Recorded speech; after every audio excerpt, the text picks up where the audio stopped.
सदगुरुदेव चरण में नमन करता हूँ। मेरे कोई प्रश्न नहीं है गुरुदेव, बस आपके सामने जैसे कहा आपने सामने हो जाओ एक बार आ गया हूँ। दैट्स उसी लिए मैंने फिर भी कुछ कहना चाहूँगा, जीवन के कुछ अनुभव आज नहीं कहूँ तो फिर कब कहूँ, क्योंकि एक पीड़ा जो थी साधक की पीड़ा, साधना के इन पड़ाव में ओशोधारा के कुछ कईयों लेवल के समाधि कार्यक्रम में भी जाना पड़ा। हर जगह I enjoy with the bliss, फिर भी कहीं ना कहीं कुछ कमी थी। एक सजीव, एक सदेह गुरु के चरणों में बैठना, उनका देखना, एक प्रेम। मार्च 2019 आई वॉज इन यूके। जब से मेरी पहली मुलाकात आपसे यूट्यूब पर ही हुई, जैसे बहुत सबका हुआ है। मेरी पीड़ा, मेरे आंसू, मेरी साधना, मैं तड़पता गया और एक दिन आपका उत्तर मुझे मिल गया मौन में, जैसा आपने कहा था। उसके लिए भी मैं आपको बहुत बहुत धन्यवाद देता हूँ। मेरी सब शंकाओं को निराकार कर दिया, जिसकी वजह से आज आपके सामने आज मैं अगेन आपकी इस अनंत यात्रा में आपके आशीष के साथ मैं हम सफर हो रहा हूँ। इसलिए हम सभी को नमन करता हूँ और यही चाहता हूँ, कोई प्रश्न नहीं गुरुदेव, किस समय यही आशीष चाहता हूँ मैं आपसे कि मैं कुछ कर सकूँ। ओके, अस्तित्व जो चाहेगा वो होगा अपने ढंग से। तो देखिए, ये सब हम लोग इतने अंतर संबंधित हैं, इतने जुड़े हुए हैं और कह नहीं सकते कौन सा धागा कहाँ किसको कैसे जोड़ेगा, लाएगा। ज़िंदगी बड़ी खूबसूरत है और ये साथ बैठना ही बेसिकली बहुत खूबसूरत है। जिंदा होने का ही जॉय है, नहीं तो कोविड में निपट गए होते। तो जॉय तो ये है साथ होने का, जिंदा होने का। वर्चुअल वर्ल्ड हो या ये एक्चुअल वर्ल्ड हो, इतना सेपरेट नहीं है। वहाँ भी सब एक कनेक्टिविटी चलती रहती है। और ओशो की बात जहाँ तक आपने कही, हमारे यहाँ देखा जाए 80% लोग तो उधर से ही हैं, मुख्यतः तो आप ही हैं। तो ये देखिए, लाइफ के बड़े ऐसे फेज होते हैं। आप लोग रह रहे थे यहाँ पे, पूरा वर्क चल रहा था ग्रुप। तो ओशो से जुड़े हुए यहाँ पर एक बुजुर्ग सन्यासी थे,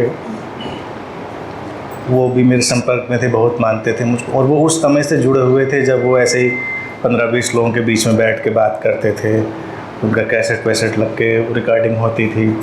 तो बिल्कुल बहुत पुराने क्लोज वाले उनके शिष्यों में से वो थे। बाई चांस वो मुझसे मिले, बहुत ही लगाव हुआ उनसे, बहुत मानने लगे।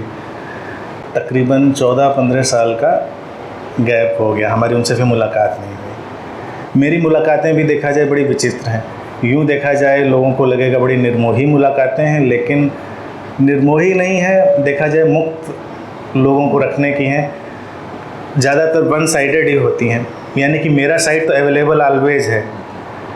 जैसे समंदर अपनी जगह पे है, आसमान अपनी जगह है, वो अपनी जगह। आप लौट के आएंगे तो मुझे अपनी जगह पाएंगे। लेकिन जैसे आसमान आपके घर नहीं उतरेगा, समंदर आपके घर, तो वो वाला ही हाल रहता है। तो हम जनरली ये एक अजीब सा नेचर ही रहा है। एक बार क्या हुआ, एक और सन्यासी वर्ग ही था यहाँ का, काफ़ी अच्छे, वो भी बुजुर्ग।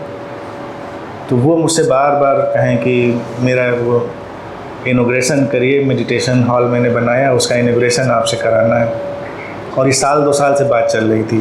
एक दिन हमने पकड़ के उनसे कहा कि हमने कहा ठीक है, चलो अब इस मुद्दे को ख़त्म करो, डेट तय करो कब इनॉग्रेशन करना है, कब आना है, तो हम आते ख़त्म करते हैं।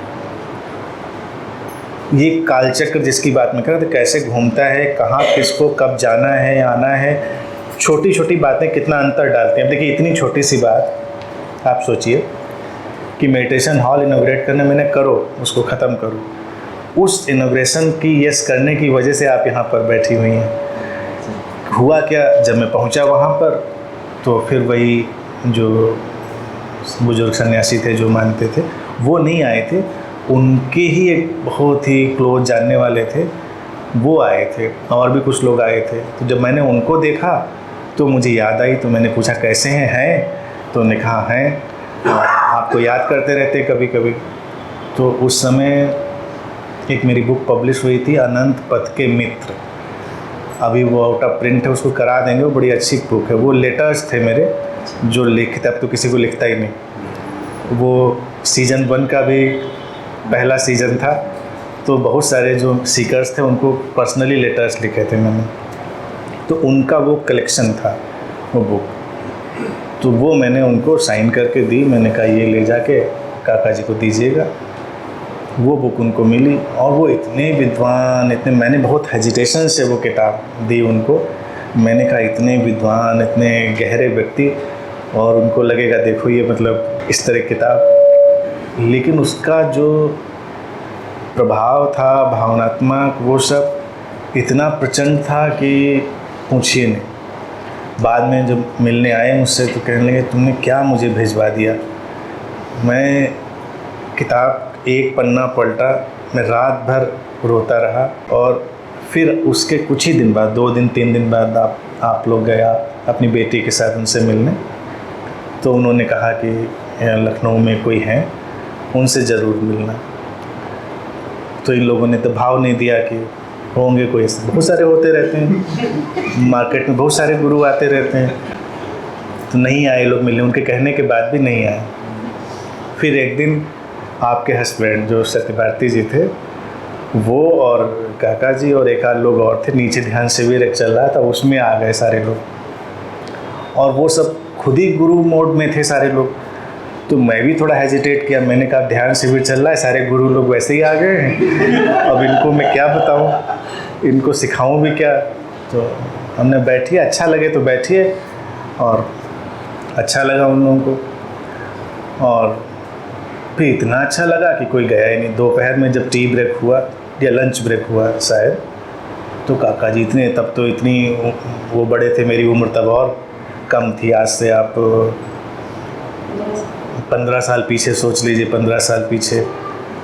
और एग्जैक्टली वो यही मुझसे कहते हैं कि बेटे मुझे रोकना नहीं, बेटे ही मुझे बोलते थे हमेशा, बेटे मुझे आज रोकना नहीं, मैं तुम्हारे पैर छूना चाहता हूँ।